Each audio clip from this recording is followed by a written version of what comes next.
As organizações estão então desenhando, eu vou chamar aqui de frases ou statements de propósito, colocando aquilo como se fosse uma nova peça de marketing. Então, quando eu defino um propósito para mim mesmo e querendo ser o melhor e maior, vamos dizer, daquele sistema, eu estou desconectado de uma coisa maior, de uma coisa sistêmica, de uma coisa que eu faço parte e eu não tenho que ser necessariamente maior ou melhor.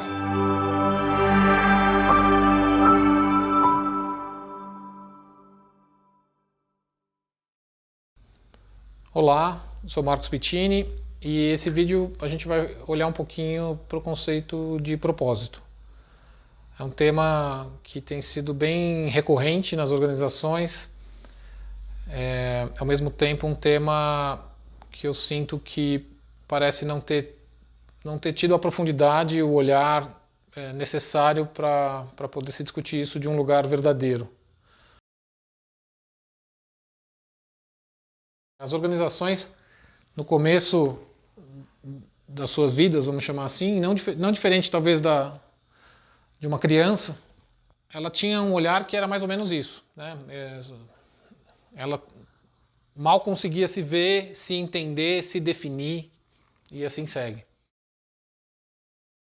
Isso significa que era um olhar, obviamente, egóico e um olhar meio que de sobrevivência, né? Eu sou eu SA, né? Eu preciso viver e sobreviver. Eu lembro de um acontecimento que foi meio marcante nas organizações. Teve um episódio da Nike. Foi descoberto que existia trabalho escravo em algumas fábricas da Nike e aquilo gerou um questionamento social, né? Foi perguntado para ela, escuta, né? Você nas suas fábricas foram encontrados, né, tem um tipo de trabalho que na cultura isso não é, na cultura corporativa isso não é tolerado, não é aceitado. E naquele momento a Nike, eu diria com um olhar um pouco egocentrada, falou não, mas essas fábricas, esses fornecedores, eles são externos, eu não tenho vínculo com eles. As escolhas de governança, o que eles fazem, etc., é uma escolha deles. E naquele momento a sociedade disse não, né? Teve uma força enorme ali dizendo não. Eles fazem parte do seu ecossistema, eles fazem parte de alguma coisa maior e vocês têm corresponsabilidade sobre isso. Então, dali começa a vir uma outra imagem de que tem um eu aqui dentro e começam a ter alguns outros eus aqui, né? Então eu continuo tendo, eu começo a ter que observar, e aí nasce, né, o conceito de stakeholders, de quem são as pessoas que estão ao meu redor. Mas ainda, eu diria, com esse olhar do eu. E a grande pergunta que geralmente se faz é como é que eu extraio o maior valor, como que eu extraio o maior valor de todo esse ecossistema, incluindo aqui consumidor, fornecedor, colaborador, etc., para poder ter um maior retorno. Né? Imaginando que aqui tem um acionista que quer um retorno. E o modelo mental, eu diria, é um modelo como é dito, inclusive nos livros, de competição, né? Vence quem é o mais forte nesse sistema. Então, quanto menos eu pago para um fornecedor, quanto, né, mais eu cobro do cliente e assim segue, mais dinheiro me sobra. E, de novo, tem uma certa verdade de que é necessário esses sistemas, né, sobreviver, né, cada um, né, todos esses elementos sobreviverem, ou na verdade a organização em si ela precisa sobreviver, e para sobreviver ela depende também da questão financeira, mas de novo é um olhar, eu chamaria competitivo, é um olhar quase que muitas vezes exploratório e autocentrado, né? E é deste lugar que eu vejo que as organizações ainda atuam, porque o mantra é retorno para o acionista, né? Então, se você quando você vai olhar para as organizações e perguntar sobre o verdadeiro propósito delas, o que você vai encontrar na essência é retorno para o acionista. É desse lugar que nasce uma verdade que as pessoas começam a se sentir sem sentido, trabalhando nas organizações sem necessariamente se sentir que tem tido algum tipo de contribuição maior. E aí começam a ter, enfim, uma série de questões, de crises, de problemas aí mentais, emocionais, etc. E aí, como medida de resposta, estas mesmas organizações falam, ok, as pessoas querem um sentido, então eu vou criar um propósito. E aí, ao criar o propósito, criam um propósito, começa que cria um propósito com um olhar, de novo, egocentrado e muitas vezes ainda conectado a alguma coisa maior, que é o retorno para o próprio acionista, que é o dinheiro. Isso acaba soando bonito, mas na prática falso, né? Porque o propósito é aquilo que de alguma forma é a sua primeira verdade, vamos dizer, né? É o seu primeiro motivo de existência. É aquilo que você verdadeiramente não abre mão, é aquilo, né, é a sua maior contribuição, e assim segue. Eu diria que há uma necessidade de evolução, de reflexão sobre propósito, que faz com que as organizações percebam, primeiro, que o que é o centro delas é o próprio propósito. Então, uma analogia que é boa para essa reflexão é quando você pensa no corpo humano. Quer dizer, o corpo humano tem vários órgãos que juntos trabalham para alguma coisa que é maior do que o objetivo individual de cada órgão. Então você pensa, o coração tem lá o seu papel, que é diferente do papel do pulmão, que é diferente do papel do rim, e assim segue. Quando a gente olha para o modelo mental hoje, é como dizer que o coração, como ele bomba sangue, é como dizer que ele quer tomar todo o sangue do corpo. E quanto mais sangue ele tomar, melhor para ele. E aí falta justamente uma reflexão sistêmica, porque se o coração começar a funcionar a partir de si mesmo, quer dizer, o que acontece quando uma célula do corpo começa a funcionar de forma totalmente independente do corpo? Tem um nome isso se chama câncer. Né? Quando aquela célula não se comunica com os demais. Então, quando eu defino um propósito para mim mesmo e querendo ser o melhor e maior, vamos dizer, daquele sistema, eu estou desconectado de uma coisa maior, de uma coisa sistêmica, de uma coisa que eu faço parte e eu não tenho que ser necessariamente maior ou melhor. Eu faço uma contribuição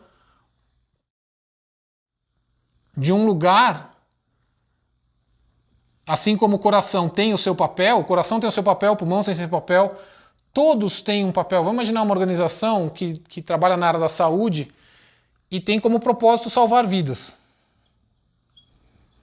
Esse propósito não é só de uma organização. Esse propósito, ele só pode salvar vidas, depende de um hospital, de um laboratório, depende das assistências médicas, depende de laboratórios farmacêuticos. Então, há uma série de micro-organismos, vamos chamar assim, que atendem a um propósito primário de salvar vidas.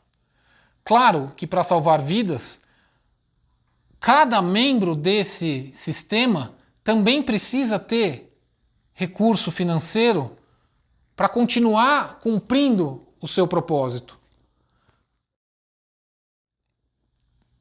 Mas é muito diferente de eu inverter isso, né? De eu colocar o dinheiro antes de salvar vidas. Porque se eu coloco o dinheiro antes de salvar vidas, eu volto para cá, eu começo a querer, de novo, é o coração querendo ter todo o sangue ou querendo trabalhar por si mesmo.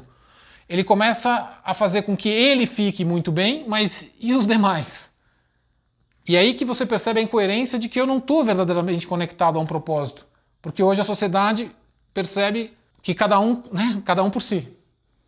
Se você conseguiu extrair maior valor e você matou seu fornecedor, problema do fornecedor. Claro que não são todas as organizações que pensam assim, né? Se você matou o seu concorrente, que ótimo.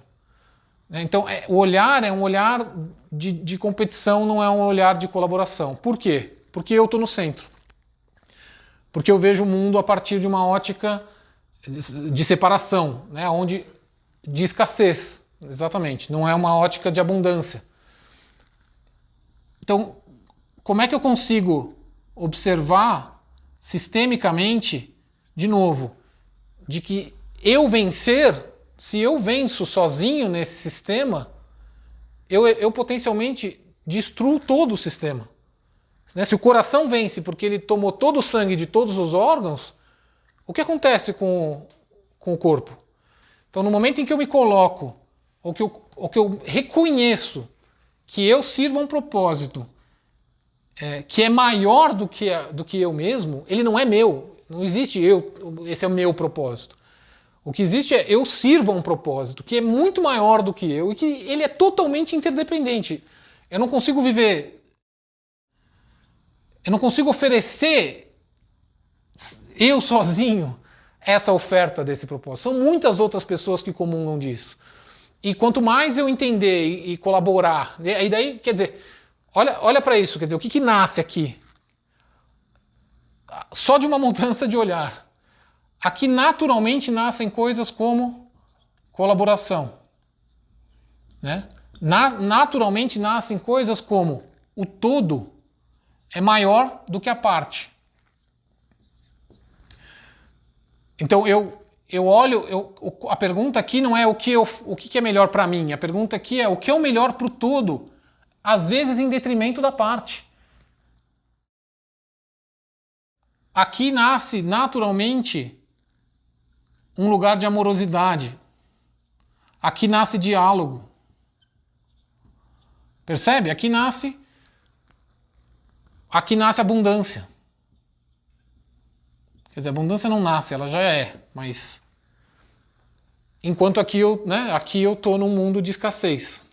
Aqui eu tô num mundo de medo, de competitividade. Eu tô num mundo de parte, eu não tô num mundo de todo. Eu tô num mundo onde eu sou.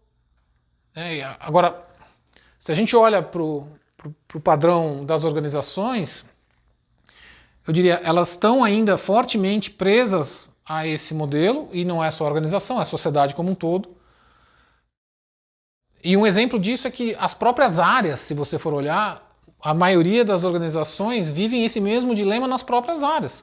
Porque uma área quer ser melhor ou maior, tem uma meta e não quer abrir mão da meta, porque se ele abrir mão da meta, é como o coração falar, não, você vai começar a correr, eu não vou bater mais rápido agora, porque a minha meta é bater tantos por minuto. Se eu aumentar, eu vou perder meu bônus no final do ano.